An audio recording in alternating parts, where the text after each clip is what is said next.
Steve Apirana, thank you very much for joining us on the Shine Appeal. Oh, it's my pleasure. Now, let's get something straight. Are you a New Zealander in Australia, or are you like the full-blown Mozzie now? Whereabouts do you lie in terms of where is home for you? No, I'm a Kiwi wherever I go. Yeah. Yeah, I'm a Māori, Kiwi, Cantabrian. Yeah. Bay plenty. So I was born in Rotorua, so Bay plenty. Lived in Christchurch, most of my youth, a lot of my adult life. Been to Australia, but then I have to say my wife Angie's from Australia, and our children Mozzies. Mozzies, yeah, that's very good. I mean, you mentioned Christchurch, and that was an important part of your youth, of your upbringing, of both your musical journey and your faith journey as well. Yeah. Well, that Christchurch is where my dream was realised of being a musician. I actually thought I was going to be a forestry worker, or a drain digger, or a forklift driver or something. That's what I was kind of like expecting. But in my heart, I wanted to be a musician. And I thought, everything has to fall into place for that. Because I didn't really want to do anything about it. I just wanted it to come to me. So not a lot happens in that way. No, and I mean, from living rough on the streets for a while in Christchurch, is that right? Yeah. Only out of circumstance, because we went to Christchurch. We worked in Motueka. The Labour Department paid for our fare down there, picked tobacco, and then instead of going back home, we decided to carry on in Christchurch. But the time we got there, we realised we didn't actually know anybody there, and we had nowhere to live, so lived in the streets and in parked cars. People used to not lock their car, and also in the old car wreckers areas. When they have they didn't used to have the big dogs there in that time. They never used to. You could just walk off the street and go and sleep in the back of an old jalopy.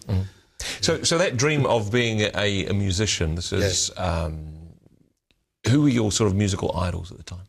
Well, Jimi Hendrix, Eric Clapton, Peter Green, but then you go back further to people like Howard Morrison, Elvis Presley, and all those guys. I mean, all singers. I always wanted to be a singer. Yeah. I never learned the guitar till I was about 15 or something like that.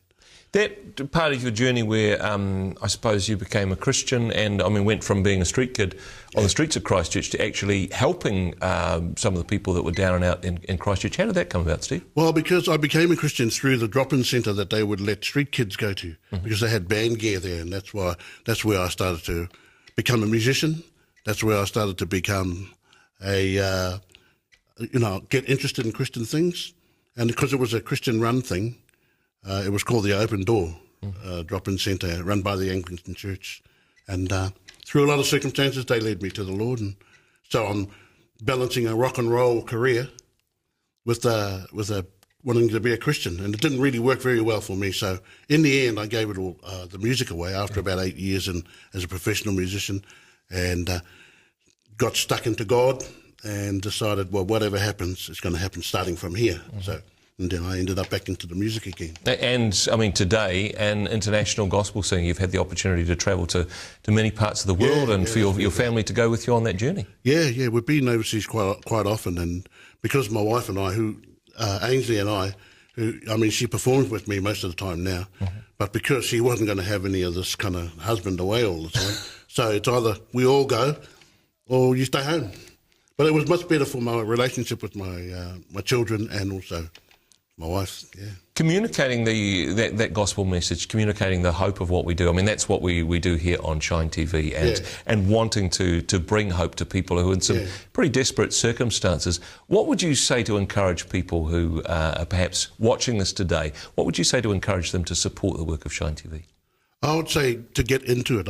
As much as you can. You need a lot of positive stuff out there because there's so much rubbish and garbage and nothing on television, and you need something with a real positive thing, And so, for me, because I'm a Christian, I want the gospel out there. That's why I go to prisons and I go everywhere, and I play to people who it looks like they're ignoring me.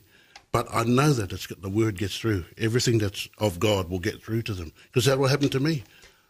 Just finally on this one, if you could turn back time, to quote the lines from the song, and give advice to yourself as a 16-year-old, what would you say today to a 16-year-old Steve Apirana? Oh, mate, I need a lot more time than that.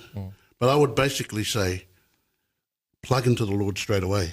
Because when I was 16, I had 3 years. I became a Christian when I was 19.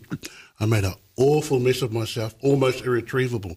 And in those 3 years, those were my drug years, my kind of street fighting years, my gang years, all happened in that period. And I became a Christian at 19. I'm really glad I did at 19. A lot of my friends didn't. Some of them became Christians 30, some of them didn't.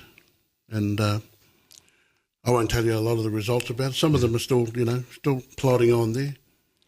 But the advice I would do, I mean, it sounds really kind of glib or anything, but I would say, if you get an opportunity to plug into God, do it now, as soon as you can. Well, we're really glad that you did so, and really glad for the ministry that you bring through your music. Oh, thank you. Hey, stick around, and why don't you play a song for us while you're here? Yeah, I'll be happy to.